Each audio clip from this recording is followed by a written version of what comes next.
Jangan buat zalim pada ni sekalian. Buat zalim pada diri sendiri pun jangan. Jangan buat zalim pada orang pun jangan. Diri sendiri ni ramai orang buat zalim pada diri sendiri. Diri sendiri zalim juga. Kita buat zalim pada diri kita sendiri.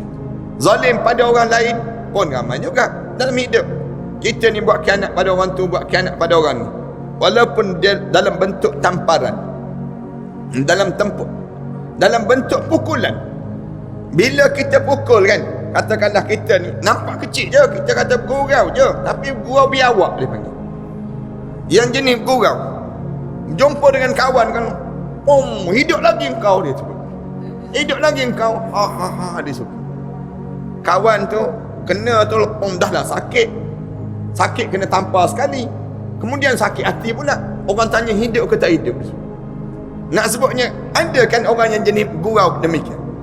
Ada yang jenis demikian, kamu gurau je, tamparan kecil je, tapi kezaliman.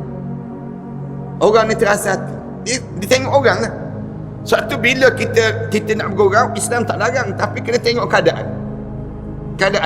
Kadang-kadang orang tu tak layak untuk kamu bergurau, jangan kamu bergurau dengan dia. Ada orang yang layak untuk kamu nak bergurau, guraulah dengan dia pun tak apa. Itu cara dalam diajar dalam agama.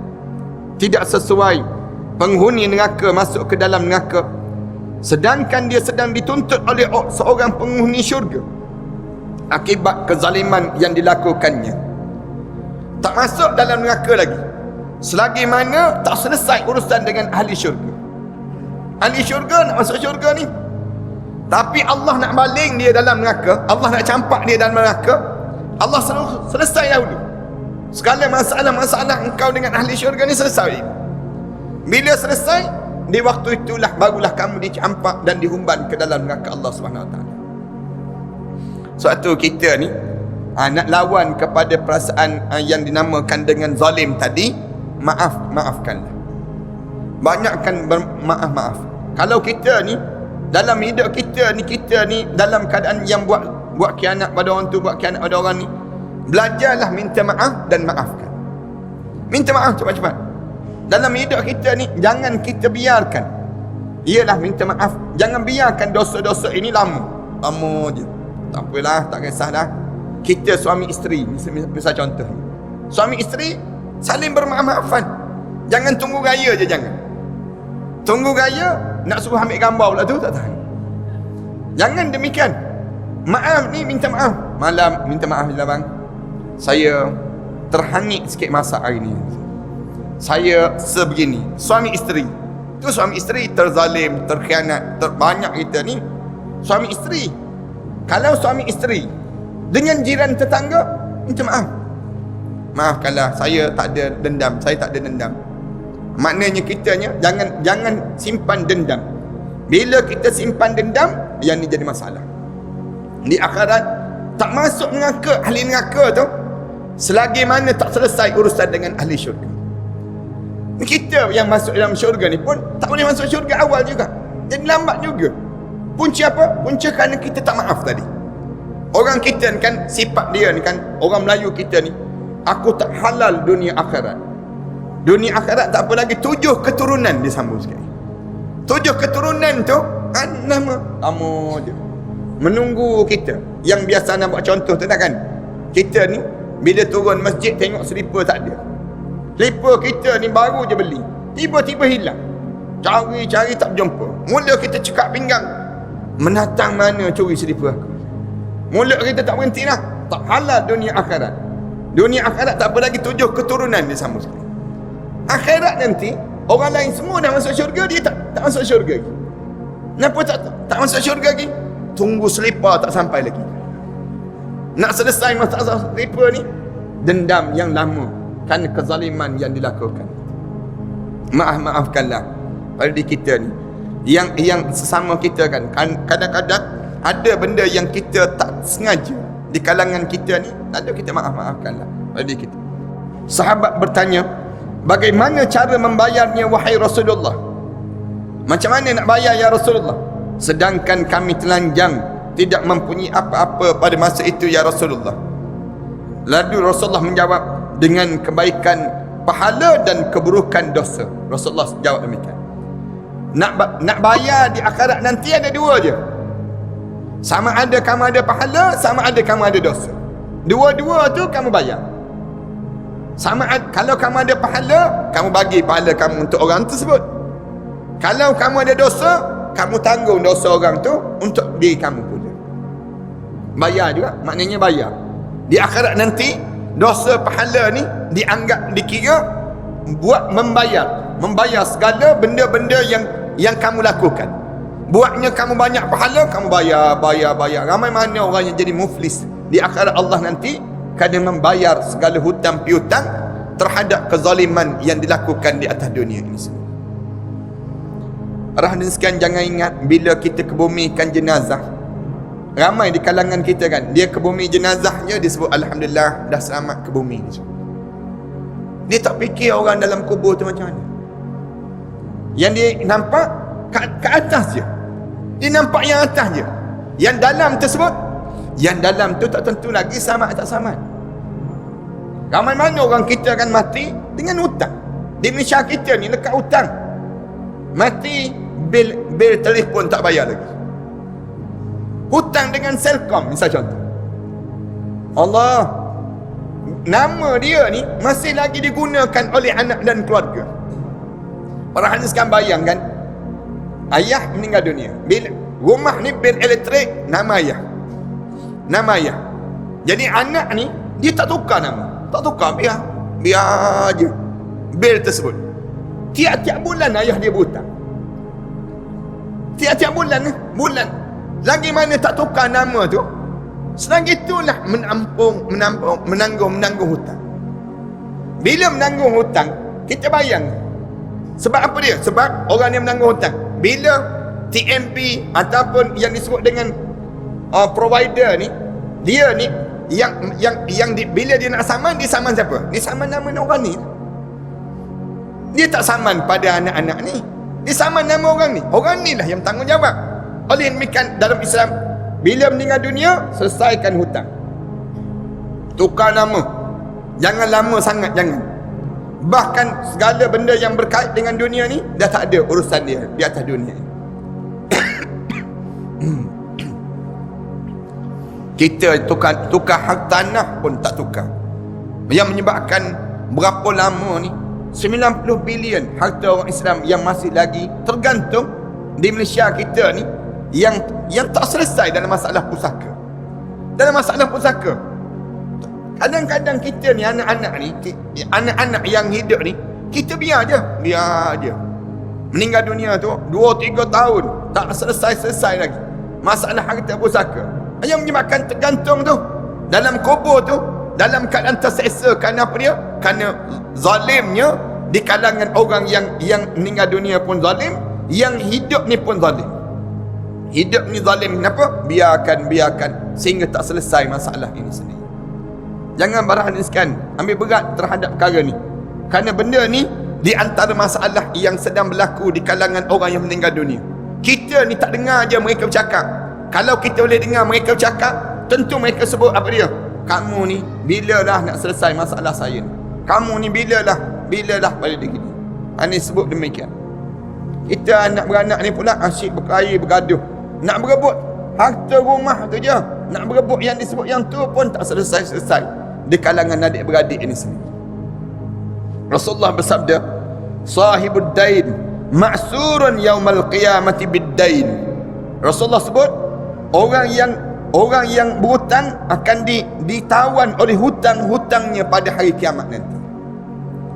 Siapa yang dia berhutang di atas dunia, dia masuk dalam kubur, dia ditawan oleh hutang dia, dibelit dengan hutang dia. Bangun di akhirat, dibelit dengan hutang dia. Dibelit dengan hutang ni sampailah dianya terlepas daripada hutang-hutang tadi. Allah kita ni pula barat, dia ajar hidup ni berhutang, guna kad kredit misal contoh. Sekarang ni dengan berhutang dengan cara yang banyak lagi. Ni cryptocurrency ni misal contoh.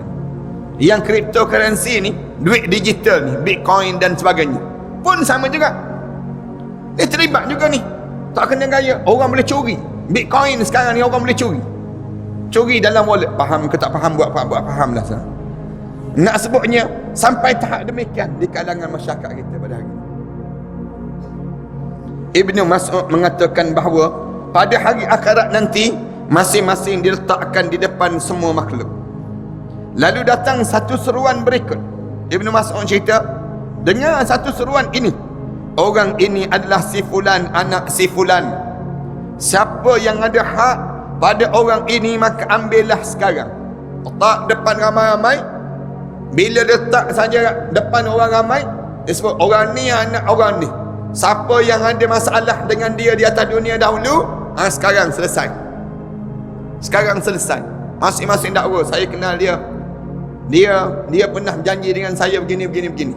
Orang ni pun dakwa, saya kenal dia. Saya pernah sokong dia, pangkah dia dalam pilihan raya dulu misalnya.